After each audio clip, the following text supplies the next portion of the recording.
to do life with. And like, you don't need a lot of pals, you just need a few good ones. With 6 to 8 of them, I was able to hit Chairman 10. With about 15 of them, I hit Chairman 25. Sheesh, with about 100 of them, I hit Chairman 500. It does not take a lot of individuals to make something great. And I believe that I'm surrounded around some of the best that the industry has to offer. So when I was putting together this lineup, I could have came here by myself. But I said I wanted you to have access to the same individuals that I have access to on a day-to-day basis. To the same individuals that I respect, the same individuals that I honor, and the same individuals that I learned from. And we put this together. PAL stands for prosperity, alignment, leadership, and skill sets. Prosperity, alignment, leadership, and skill sets. And you guys learned a lot of skills. Today you heard from Mr. Neno Torres. Now, Neno is not only a Chairman 25, but the founder for our MMX platform, which is the Mindset platform. And rest in peace to Mr. Bob Proctor. But after he passed away, we were going to shut down that entire product. But we said there's still a job to be done. Who is going to carry that torch? Building international teams, having the #5 podcast in the United States for business, entrepreneurship, and mindset. We decided to pass that torch to my brother, Neno. So if you enjoyed Neno, give it up for Neno.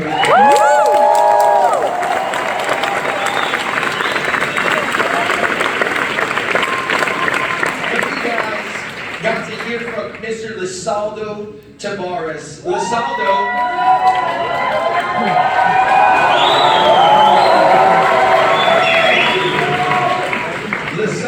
is a millionaire Hall of Famer on Eric Worre's GoPro stage. To put that into perspective, about 200 people have been inducted to the Millionaire Hall of Fame. Out of those 200, about 15 of them come from I Am Mastery Academy.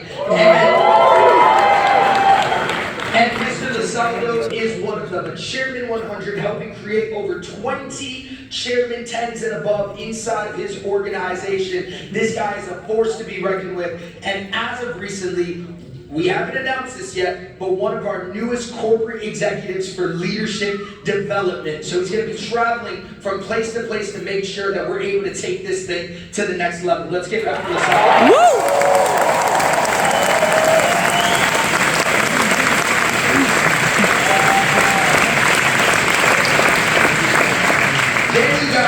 Had the opportunity to learn from, in my opinion, the sexiest chairman inside of the company, my wife, Rosa.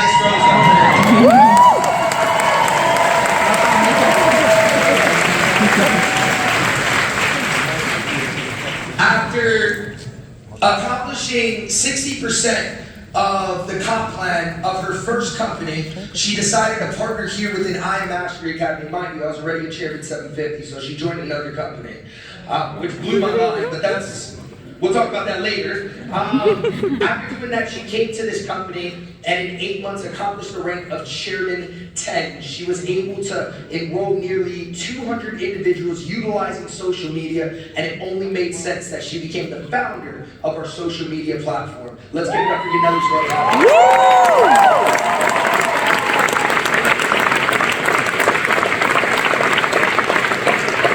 So you guys had the opportunity to learn skill sets, even from individuals like Mr. J.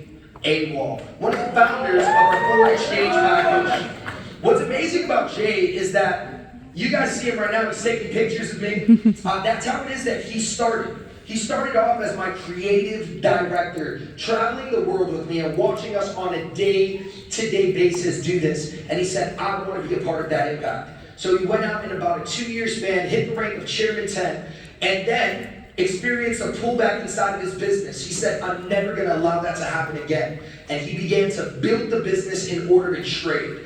Once he was able to fund those accounts, he focused so heavily on the education portion, and currently today, not only is he a chairman inside of the organization and a founder, but over 1,200 people on a week-to-week basis tune in to learn how it is to take advantage of strength.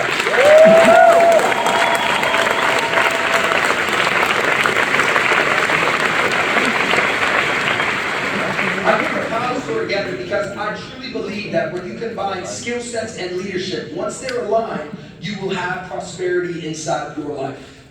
And I see that people join this industry for very different reasons. Some individuals join this industry and fall in love with the culture. Anybody here in love with the culture? Some people join this business and fall in love with the trading. Anyone in love with the trading aspect of this business? Some people fall in love with closing. We got any closers inside the business? You see me, I fell in love with something different. I fell in love with leadership. You see, leadership, there was something about leadership that just excited me on another level. Leadership is the ability to go somewhere first and pave a way for other individuals to be able to follow. Leadership, it's the ability to see something in someone before they see it in themselves. Leadership, man, leadership's so special. Leadership is the ability to take someone somewhere that they had no intention of going, but they thank you when they get there. Leadership comes with so much responsibility, so much admiration, so much recognition, so much preparation. I fell in love with leadership, and I couldn't help but realize that we follow people on a day-to-day basis. Each and every single one of us are a leader because some of you guys are leading teams, some of you guys are leading your families, your children, some of you guys are leading inside of your job. Each and every single one of us, we are leading on a day-to-day basis, but we also follow on a day-to-day basis. We follow people in pop culture, actors, musicians. We follow people from a political standpoint. We follow people from a religious standpoint. We follow people in business. You know what's crazy? As I began to look at the people that I followed, I said, what's wild is that I've never met half of them. I've never had a conversation with them. You know, it's crazy because I've been in this industry 10 years. 10 years inside of this industry. And I get flattered every single day somebody tags me and says, this is my mentor. Every single day somebody messages me and says, you are my mentor. But the crazy thing is, you don't know me. Most of you have never had a conversation with me. Most of you have never been inside of a room with me where I was not on stage or walking through a crowd. Most of you have no idea who the leaders are that we follow. But we are able to align with their energy, their morals, their ethos, their ethics. And that's what it is that excites us about those leaders. I can get behind this leader because I believe in what it is that that leader believes. And I love the way it is that he makes me feel. So I said, I want to lead at the highest level possible. And I started to read the books, man. I started going through the books, and I'll be honest with you, eventually they all sounded the same. All these books were saying the same thing, but in a different way. And I said, no, there's got to be something different to this. There's got to be something different to this. So then I began to study why I follow. I reverse engineered it. I didn't think about as to why it is that these leaders are amazing, but I began to think about, why do I follow? What is it about these individuals that get me excited, bro? What is it about these individuals that make me follow them blindly?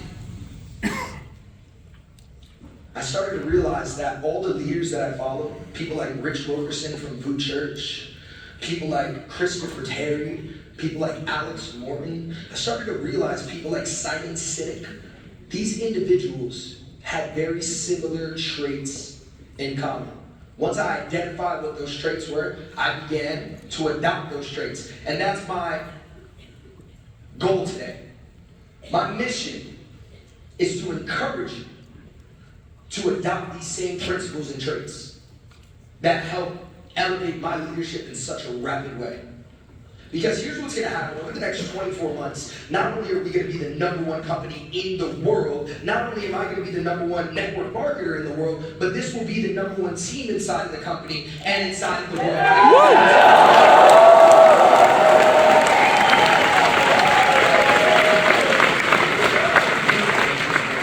It's personal for me with this organization. I was here from the day that this organization got started.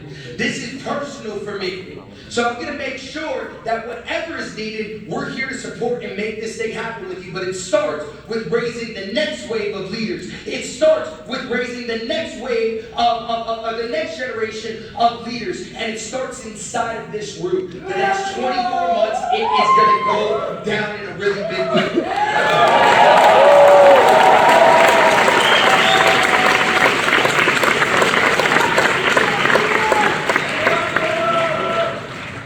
So, with that being said, right now would be a really good time to start taking notes.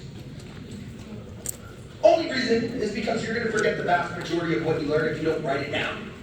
And our goal as leaders, where are my leaders at? Yeah. Our goal as leaders is to create a better tomorrow.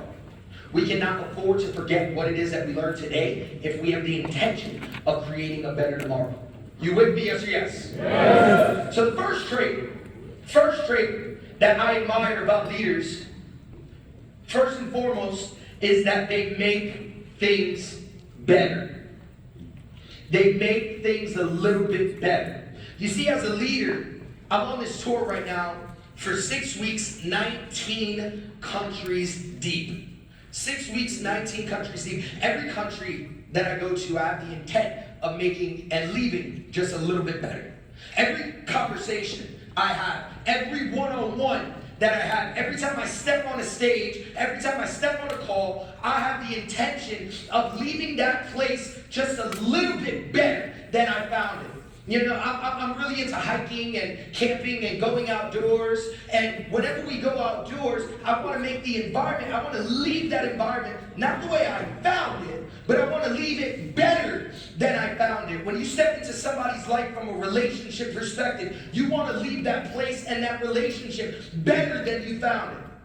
When you step into someone's life from a mentorship perspective, you want to leave them a little bit better than you found them. So what are we doing as leaders? What we're trying to do is improve every situation. How do you improve situations? Well, first, step number one to improving something. Step number one to improving something is that we imitate. There's nothing wrong with being a copycat as long as you're copying the right cat. You dig? Newsflash. Do you think anything you heard on this stage today was original? No. Not even maybe, bro. Love you, dog, but no. We didn't create any of this information. We were taught this information. We passed this information down. I learned in order to teach. A lot of these principles are even biblical. A lot of these principles come from way back in the day. We didn't create this information. We were taught this information, and we passed this information down from generation to generation to generation to generation. So there's nothing wrong with finding information that you like. The other day, story time. The other day I get called. And one of my leaders, he's a brand new leader, he says, Matt, I've been given the task to train the team. I said, heck yeah, bro. He goes, only one problem. What do I train them on? I said, bro, did you do personal development today? He said, yeah. I said, who'd you listen to? He gave me the name of the person he listened to. I said, amazing. What'd you learn? He told me what it was that he learned. I said, perfect. Did you take notes? He said, yeah, you know I did. I said, awesome. Teach them that. He said, whoa. Which leads me to number 2. First, you imitate, and then you innovate. And then you innovate, aka you make it your own. You give it your own swag. You give it your own flow. You give it your own style. You see, I'm going to be honest. Right now in Miami, we're imitating Belgium and the Netherlands. You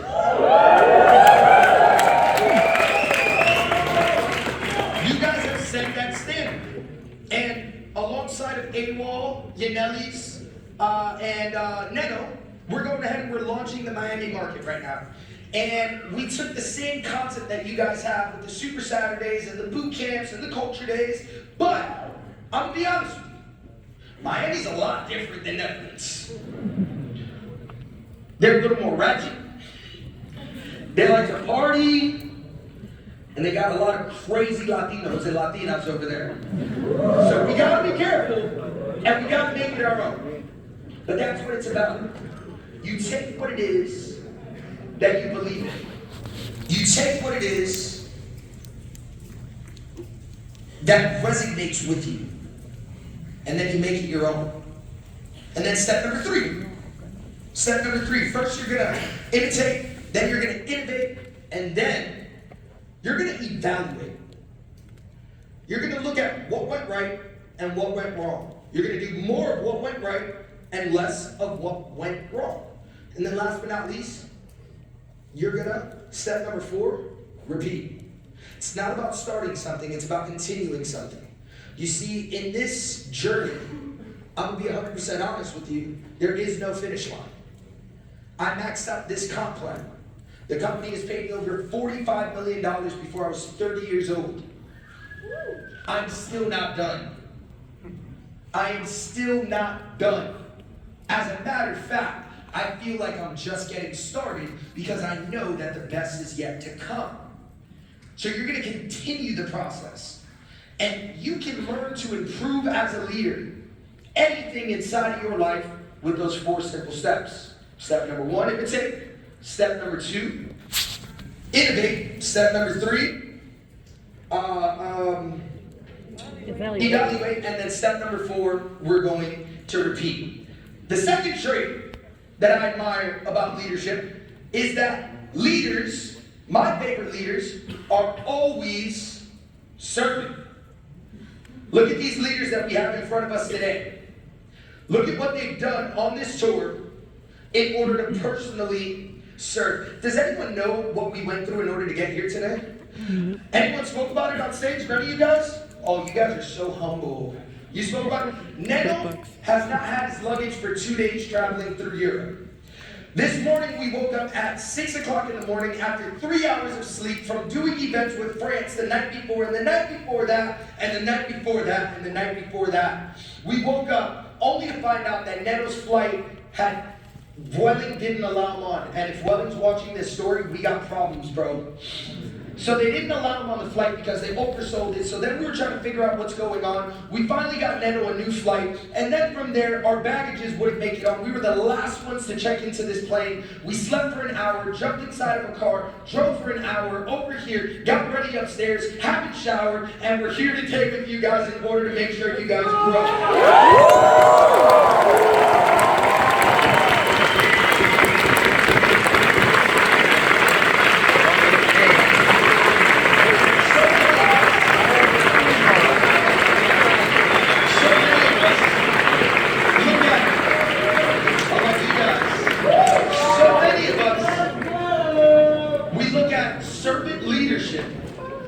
That first word, servant, we look at it like, ew. I'm not a servant. I'm not a butler. I'm not a maid. I'm not serving. Luke said it best. If serving is beneath you, then leading is beyond you. If you were too big to serve, you will always be too small to lead. That is the truth. Because before you lead, you serve. Each and every single time. There's 3 ways to serve individuals. Leaders, write this down. Method number 1 of serving is with your time. Arguably the most important method of serving. It's with your time. You see, I can drop money on the floor and pick it back up. But I can never drop my time on the floor and pick that back up. Time is the only thing in life that is not guaranteed. It's the only thing that we will never get back. So when I serve my time, it's everything. You see, as a leader, when you say yes to something, it's imperative that you understand what it is that you're saying no to. By me saying yes to this 6-week tour, by me saying yes to being here with you guys, I'm saying no to being with my beautiful 1-year-old daughter on the other side of the world. You see, we sacrifice our time for other individuals. Number 2, the second way that we can serve is with our talents. You see, God has blessed each and every single one of us with different talents. Some of us are amazing communicators. Some of us are amazing at closing. Some of us are amazing at trading. But here's the thing. God did not serve you with a talent for you to be selfish. He gave you this talent so you can serve others. You see, I know that I'm amazing at communication. God has blessed me with that skill set of communication. So I can come into rooms like this and be able to serve each and every single one of you guys. I do the same thing with my music, right? I serve people with my music. Now, if you have not listened to my music, I like to think that my music is absolutely incredible. You can stream it right now on Spotify and Apple Music. And as a matter of fact, I'm going to choose, if you go onto my Spotify, you screenshot that you listen to my song Homebodies. I'm trying to get it to 100,000. And tag me on Instagram. I'm going to choose 3 people to do a personal one-on-one mentorship call for an hour straight. So feel free to turn that thing up on the way home. I'm going to choose them at random. And the last way to serve somebody is with our treasures. So you have your time, your talents, and your treasure. That means investing from a financial perspective, right? I've invested millions of dollars into my business. My leaders over there have seen me invest crazy amounts of money. I've invested millions, but it's also paid me tenfold. I've done convention tickets. I've done $1 million events. I've done retreats. I've done promotions. This tour alone will cost me over $60,000 to be on the road for 6 weeks with you guys. I don't make money directly from doing that. It's not like closing a trade. I'm here to serve and not expect anything in return. Service to many leads to greatness. But it doesn't always have to be a big amount of money. Sometimes it's as simple as a cup of coffee. Story time. I was at a convention one year, and I wanted a coffee. And I was sick of being backstage, so I said, I'm going to go to get a coffee outside. And I go and I stand in line. I could have went to the front and been like, hey guys, I'm in a rush, 7:50. Can I jump in front of you? I did that today at the airport. I bought somebody's coffee so I could jump in front of them. But I waited at the back of the line. And then somebody in front of me noticed that it was me. So he turns around and he's so excited. He's like, oh my God, Matt, Rosa, what are you doing here? I said, bro, I drink coffee just like you. And he's like, no, like you're in line with me. I said, yeah, dude. So we started talking for about a 5-minute conversation. We stood there. And then afterwards, when he went to go up, I said, no, your coffee's on me today. The look in his face, I could tell, even if it didn't change his life, it changed that moment. And that's all life is, a series of moments. That's all life is, a series of moments. And for that moment, at that moment, I was able to help him and change that moment. Sometimes it's a cup of coffee. Sometimes it's a convention ticket. Talents, time, and treasures. I have 8 minutes with you guys, so I'm going to speed through this. Number 3. The trait that my favorite leaders have is that they know how to work together. You know what I love about this team? I can't tell who's the upline, who's the downline, who's the crossline. You see, here's the mission, right? The mission is that we're going to have 1 million individuals in our organization. 1 million individuals actively inside of our organization, which means that we are a $1 billion company. Now, as a company, we've already done $1 billion in sales, but we're going to do that on an annual basis. Then we're going to be a $5 billion company, and then a $10 billion company, and it does not happen by myself. It does not happen by myself. It's going to happen with each and every single one of us working together. It's going to happen with you focusing on your strengths, and you focusing on your strengths, and you focusing on your strengths, and me focusing on my strengths. And hopefully somewhere along the line, my strengths are your weaknesses, and your strengths are my weaknesses. It's going to take each and every single one of us moving in unison. You see, momentum, the definition of momentum is a group, and it's not in the dictionary, I made this up myself. But a group moving in unison towards a specific task and goal. A specific task and goal. The next trait that I admire about the leaders that I follow is that they're always able to replace themselves. They're always able to replace themselves. My leaders, I got a question for you real quick. What? She said, what's good? I'm right here, bro. I got a question for you. Who here has been in the business building for at least a year? Oh, we got a few people in the building. At least a year. Awesome. This is for you. Have you ever felt that if you don't do the calls are not going to get done? Mm-hmm. Yeah? Have you ever been scared to go on vacation because you're not sure if your team is going to get the job done? Have you ever felt like if you don't get the job done, the job just does not get done? Here's the thing. You're right. You're 100% right.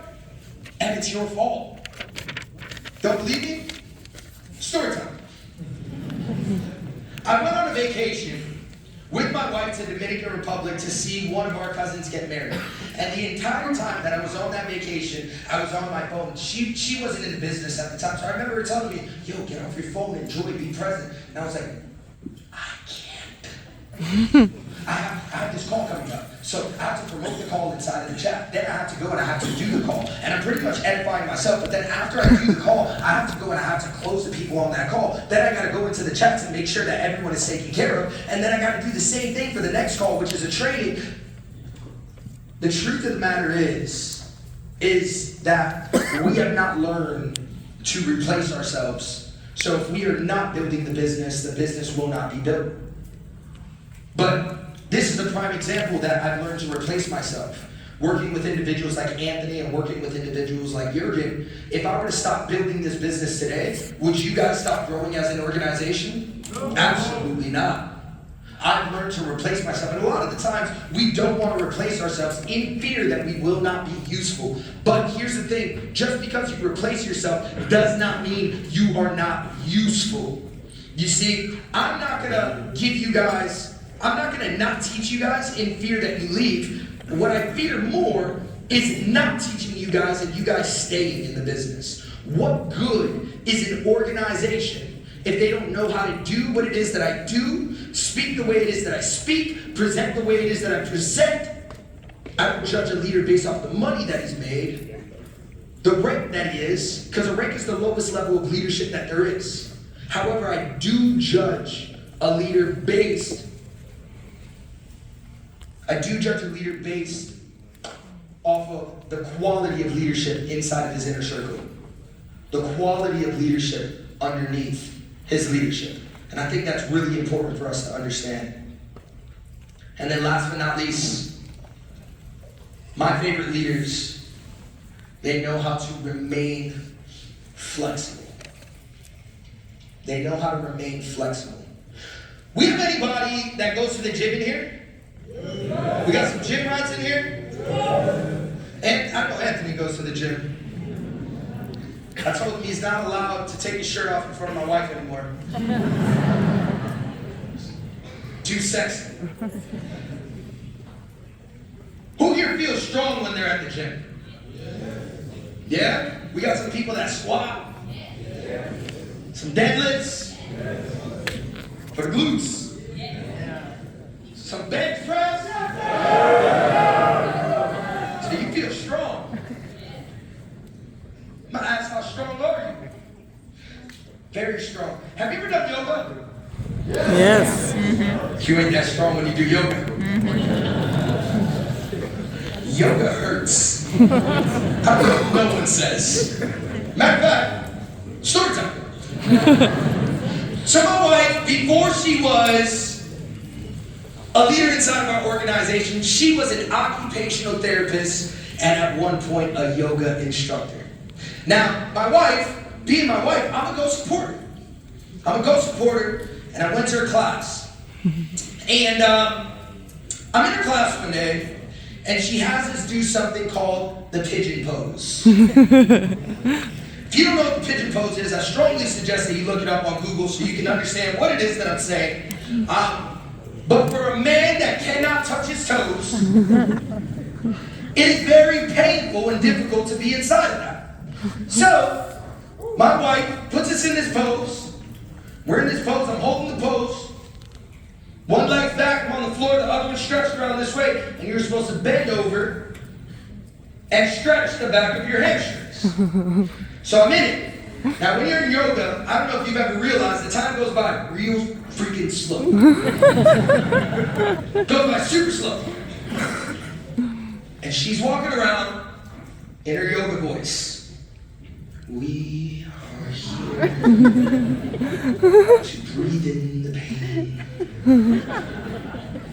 Feel the chakras align. Just pain, sweetness leaving the body.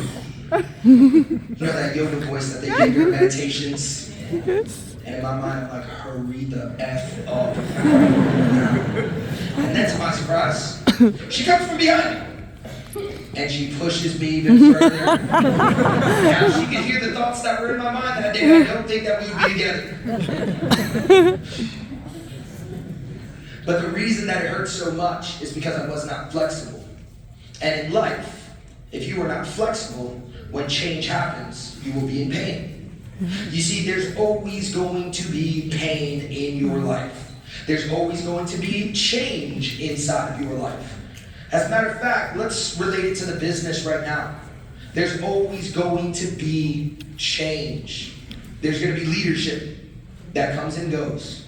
There's going to be change in educators. There's going to be change in products. There's going to be change in so many different areas. And if we do not learn to embrace that change, we are always going to be in pain. You have to learn to be able to adjust. I've seen the battles that your leaders have gone through and how it is that they were able to adjust. As long as we're able to adjust as an organization, I keep my promise that this team will be one of the greatest teams in the world. I promise you guys that.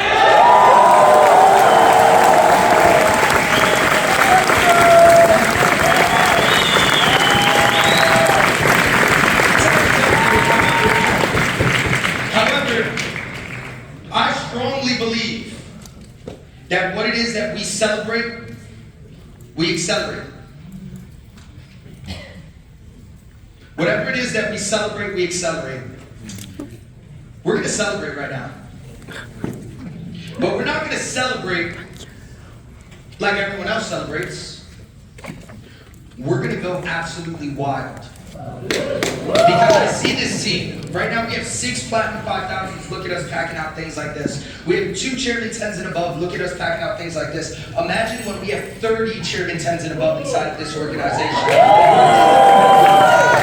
Now, I want you to celebrate as if you are one of those Chairman 10s. Because this company is the best company in the world.